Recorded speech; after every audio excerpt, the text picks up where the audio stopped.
શિવને તેમની શક્તિ એટલે કે પાર્વતી કેવી રીતે મળાય તમને ખબર છે? તપ, સાધના અને ઉપાસનાનો સદગુણ ધરાવતી માં બ્રહ્મચારિણી નવદુર્ગાના 9 સ્વરૂપોમાંના એક છે. નોરતાના બીજા દિવસે માં નવદુર્ગાના બીજા રૂપની કથા પણ માતા શૈલપુત્રી માં પાર્વતી સાથે જ જોડાયેલી છે. નમસ્તે, હું છું ચાંદની. દેવી સતીનો બીજો જન્મ પર્વતરાજના ઘરે થયો હતો.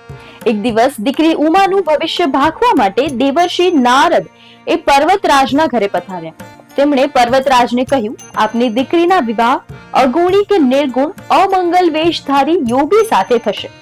દેવર્ષિ નારદના વચન સાંભળીને પર્વતરાજ એક પિતા હોવાથી ચિંતામાં આવી ગયા કે પોતાની સુંદર ફૂલ જેવી દીકરીને કોઈ યોગી સાથે જીવન વિતાવવું પડશે તો કેવી રીતે રહી શકશે?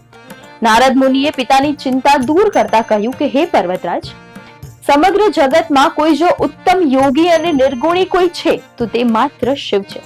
જો તમારી દીકરી શિવને પતિ તરીકે મેળવવા માટે તપ કરે તો ભોળાનાથ તેમને પતિ તરીકે પ્રાપ્ત થશે. એટલે કે આપ દેવી ઉમાને શિવ માટે વનમાં તપ કરવા માટે મોકલો.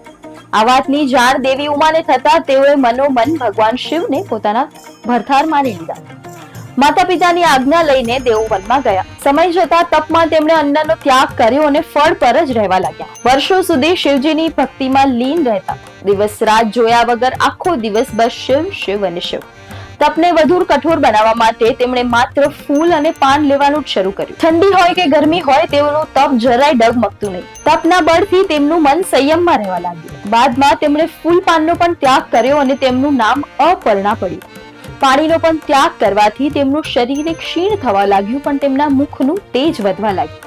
વર્ષો સુધી તેણે તપ કર્યું અને બાદમાં સપ્તર્ષિ તેમની પરીક્ષા કરવા માટે આવ્યા. તેમણે કહ્યું કે શિવ હંમેશા સમાધિમાં જ લીન રહે છે. તેમનું કોઈ નિવાસ સ્થાન નથી. ભક્તો જ્યાં બોલાવે ત્યાં જાય છે. સ્મશાનમાં ભભૂત લગાવીને રહે છે. આપને તેમના દર્શન ક્યારે થશે એ પણ કહી શકાય એમ નથી. ત્યારે આ બધી વાત સાંભળીને દેવી ઉમાએ કહ્યું, આપની બધી જ વાત યોગ્ય છે, પરંતુ મારો નિશ્ચય અડગ છે. મારે અનેક જન્મ સુધી જો તપ પણ કરવું પડે તો પણ હું કરીશ, પણ વર તરીકે તો હું ભગવાન શિવને જ પામીશ. દેવી ઉમાની આ દ્રઢતા જોઈને સપ્તર્ષિએ કહ્યું, દેવી, અમે તો માત્ર આપની પરીક્ષા કરતા હતા.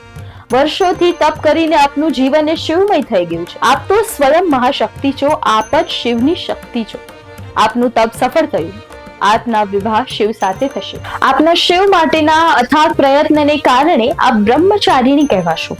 આવી રીતે માતા પાર્વતીનું એક નામ બ્રહ્મચારિણી પણ પડ્યું.